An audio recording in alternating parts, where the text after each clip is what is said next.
안녕하세요, 장쌤입니다. 오늘 설명드릴 내용은 금전 소비 대차로 이자가 발생을 하면, 그러니까 그거에 대해서 소득세를 내야 되냐, 이거에 대해서 좀 설명드릴까 합니다.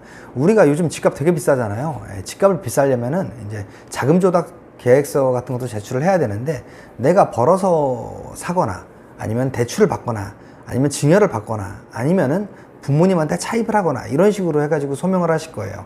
근데 만약에 부모님과 차용증을 써서 돈을 빌려가지고 그거로 집을 샀으면 이거는 증여로 추정될 수가 있잖아요. 그래서 증여로 추정되지 않기 위해서는 계약서도 있어야 되고, 그 다음에 이자도 실제 지급하는 모습을 좀 보여야 차용한 것으로 인정을 받게 되거든요. 물론 그 이자율은 4.6%예요. 적정 이자율은. 이건 대통령령으로 정하고 있는데요. 이 4.6%는 매년 변할 수 있습니다. 예전에는 8%일 때도 있었고요. 거의 10%에 육박할 때도 있었어요. 그렇지만 하여튼간 지금은 4.6%니까 4.6%를 계산한 거를 아마 부모님한테 이자를 드릴 거예요.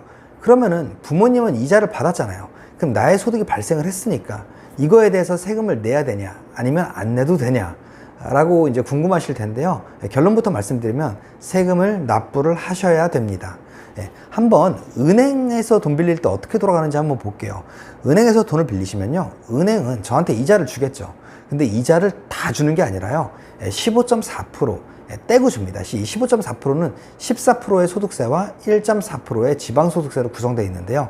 이 은행은 15.4%를 떼고, 그 다음에 그 뗀 세금을요, 원천징수 이행상황신고서라는 서식을 통해서 매달 다음 달 10일까지 세무서에 그 세금을 납부를 하게 됩니다. 그러니까 이자를 주기 전에 세금을 떼놓고 이거를 세무서에 납부를 합니다. 이런 제도가 왜 있냐면요, 저 사람이 이자를 받았으면서도 안 낼 것 같으니까 정부가 이런 제도를 만든 거예요. 그 이자 주기 전에 떼고 줘. 그 다음에 네가 좀 대신 내. 이런 거거든요. 그 다음에 이제 은행은 1년 동안 지급한 이자 내역을 이건 누구한테 줬다라고 한번 2월 달에 지급명세서라는 거를 통해서 신고를 하게 됩니다. 결국은 이자를 받은 사람은, 개인은 이자나 배당소득 같은 것들이 연간 2천만 원을 넘으면 종합과세를 하는 거고요. 2천만 원 미치면 분리과세로 과세 납세 의무가 종결이 됩니다. 그러니까 이자 배당소득이 2천만 원이 넘으면요, 다른 소득, 그러니까 예를 들어서 사업소득이 있거나 근로소득이 있으면 그런 것들이랑 합해서 누진세율, 최고세율이 49.5%잖아요. 그것까지 누진세율을 적용해서 5월 달에 자진신고를 하셔야 됩니다. 근데 우리가 부모님한테 이자를 주면서 매달 이자 지급할 때마다 다음 달 10일까지 원천징수를 하고, 그 다음에 신고서를 제출을 하면서 자진납부를 하고, 그 다음에 2월 달에 지급명세서를 작성해서 제출하고, 이걸 할 수 있을까요? 못합니다. 못해요. 귀찮아서도 못하고요, 어려워서도 못해요. 그렇기 때문에 보통 그냥 이자만 드리고 세금은 납부하지 않으실 거예요. 만약에 그랬을 때 어떻게 되는지 한번 볼게요. 개인 간 금전대차 거래는요, 그러니까 개인이잖아요. 비영업 대금의 이익이라고 합니다. 이 금융업을 업으로 삼지 않는 사람은요, 그런 사람들이 받는 이자 소득은 비영업 대금의 이익이에요. 근데 아까 은행은 15.4%를 원천 징수한다고 그랬잖아요. 근데 이거는 비영업 대금의 이익은요, 27.5%를 원천 징수합니다. 25%의 소득세와 2.5%의 지방소득세를 원천 징수를 해서 다음 달 10일까지 납부를 하셔야 되는데요.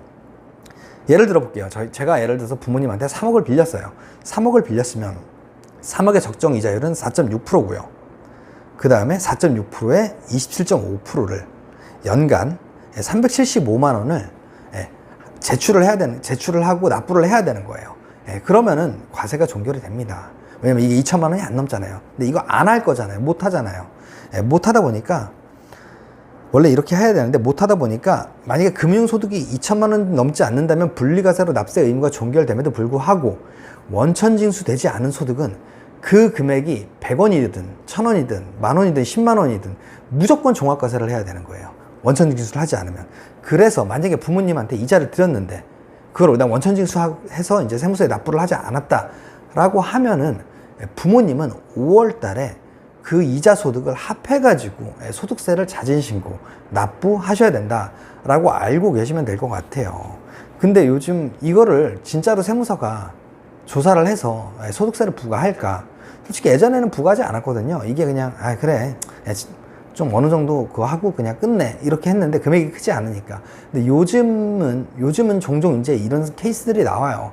알았어, 이제 차용증 인정해 줄 테니까, 억울하잖아요.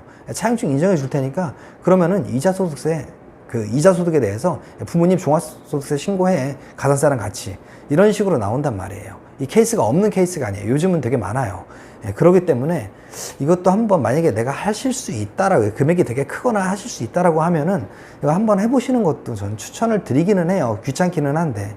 그리고 만약에 차용증에 대해서 좀 논외로 말씀드리면요, 부모님이랑 차용 계약서를 써가지고 그걸 가지고 소명을 하셨다라고 하면은요, 이 차용 계약서에 대해서 꼭 공증을 받아야 되냐라고 여쭤보시는 분들이 있어요.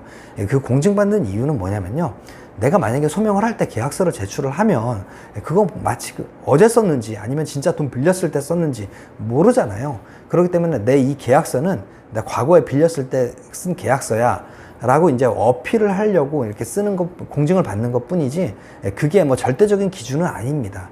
그리고 꼭 공증이 비싸잖아요. 그러니까 변호사 사무실에 이게 의뢰를 해야 되는데 꼭 공증을 받지 않고요, 동사무소에 확정일자를 받으셔도 돼요. 확정일자 받는데 1,000원 정도 들거든요. 그러니까 차용증을 작성하신 다음에 동사무소 가셔서 1,000원 내시고 확정일자 도장을 딱 받으세요. 그럼 이 계약서가 언제 사인된 건지 그게 날짜가 찍히니까요, 그것도 공증과 똑같은 효력을 가지고 있다라고 알고 계시면 될 것 같아요. 물론 이자 지급할 때도 확정일자 받아가지고 하시면 좋은데 이것도 귀찮죠. 엄청 귀찮고. 어찌됐든 오늘은 그 종합소득세, 그러니까 이자 소득에 대해서 부모님이 종합소득세를 납부를 하셔야 되는지 안 해야 되는지 좀 설명을 드리려고 오늘 강의를 했습니다. 오늘 내용 좋으셨다면 구독과 좋아요, 알림 설정 꼭 부탁드리고요. 다음 시간에 더 좋은 내용으로 찾아뵙도록 하겠습니다. 끝까지 들어주셔서 감사합니다.